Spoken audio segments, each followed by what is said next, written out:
Why did the housing market face such extraordinary struggles during Donald Trump's presidency? And who bore the heaviest burdens? Were the policies meant to help the economy inadvertently driving Americans away from their dream homes? Today, we'll dig deep into the policies, trends, and challenges that shaped the housing market during this controversial era. By the end of this video, you'll see how politics and policy directly impact something as personal as the roof over our heads. Let's get started. The idea of owning a home has long been embedded in the American dream. For decades, families saw home ownership as a symbol of financial stability, personal achievement, and community belonging. Yet, over the years, this dream has faced mounting obstacles, rising costs, stagnant wages, and changing policies. When Donald Trump was inaugurated in 2017, the housing market was already grappling with these issues, but his presidency added another layer of complexity, altering the landscape for home buyers, renters, and the broader economy in ways that still resonate today. To understand the housing market during the Trump years, we must first revisit the state of the market when he took office. In 2017, home prices were climbing steadily, driven by a mix of recovering demand after the Great Recession and a persistent shortage of inventory. Mortgage interest rates were manageable, but affordability remained a critical issue. Across the country, first-time buyers found themselves competing for limited starter homes, and many renters struggled to save enough for a down payment. The market was tight, and there was little room for error. As Trump began his term, his administration adopted a clear philosophy: deregulation and market-driven solutions were the way forward. This approach sought to remove obstacles for businesses, including developers and builders, in the hope that less red tape would spur economic growth. In theory, fewer regulations would lower costs for construction companies, increasing housing supply and addressing the inventory shortage. However, the reality was more complicated. Large developers often benefited the most from these deregulation efforts, focusing their investments on high-end or luxury projects that yielded greater profits. Meanwhile, the production of affordable housing, already limited, failed to gain meaningful traction. Smaller developers, who might have been better positioned to build affordable homes, faced their own challenges, including labor shortages and financing difficulties. For the average American family, the promise of deregulation didn't translate into relief. One of the most significant and controversial policy moves during Trump's presidency was the Tax Cuts and Jobs Act, TCJA, of 2017. This sweeping reform reshaped the tax landscape in ways that directly affected the housing market. For homeowners, the most notable change was the $10,000 cap on state and local tax SALT deductions. Previously, homeowners could deduct the full amount of their state and local property taxes, providing substantial savings for those in high-tax states like California, New York, and New Jersey. With the new cap, many saw their tax benefits shrink, effectively raising the cost of owning a home in these areas. Critics argued that the SALT cap disproportionately hurt middle-class families in high-tax states, where property values and taxes were already high. For these households, the new tax code made homeownership less appealing and, in some cases, financially unsustainable. At the same time, the TCJA doubled the standard deduction, simplifying tax filing for millions of Americans. However, this change also reduced the incentive to itemize deductions, including the mortgage interest deduction, a long-standing tool designed to encourage homeownership. These shifts sparked heated debates about whether the TCJA favored certain groups while leaving others behind.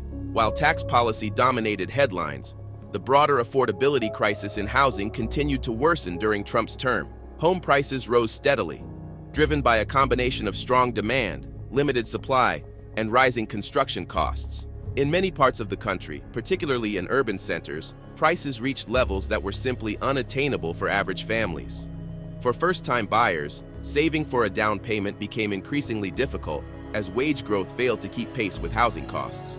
The Trump administration's efforts to stimulate construction through deregulation faced significant headwinds. Builders grappled with labor shortages as the construction industry struggled to attract and retain skilled workers. At the same time, rising material costs added to the financial burden.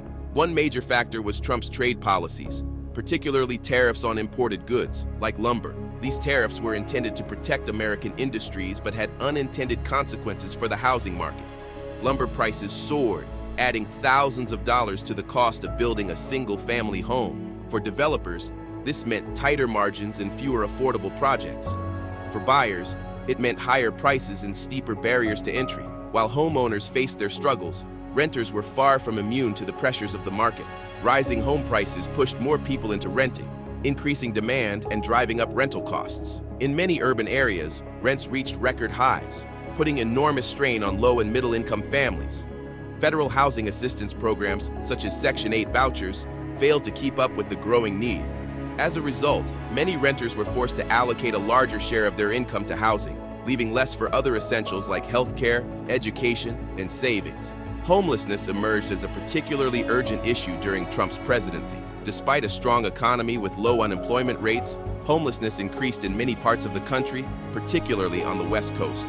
Cities like Los Angeles and San Francisco faced crises, with large encampments highlighting the severity of the problem. The Trump administration often framed homelessness as a failure of local governance, criticizing Democratic-led cities for their handling of the issue. While this rhetoric drew attention to the crisis, it did little to address the root causes. Proposals to raise rents for public housing tenants and implement stricter work requirements sparked controversy, with critics arguing that these measures would only deepen housing insecurity. The COVID-19 pandemic in 2020 brought new challenges to the housing market, creating a crisis within a crisis. As millions of Americans lost their jobs or saw their incomes reduced, the risk of eviction and foreclosure surged. The Trump administration responded with temporary measures, including eviction moratoriums and mortgage forbearance programs. These efforts provided critical relief for many households, preventing a wave of homelessness during the early months of the pandemic. However, they also underscored the precariousness of the housing market and the deep inequalities within it.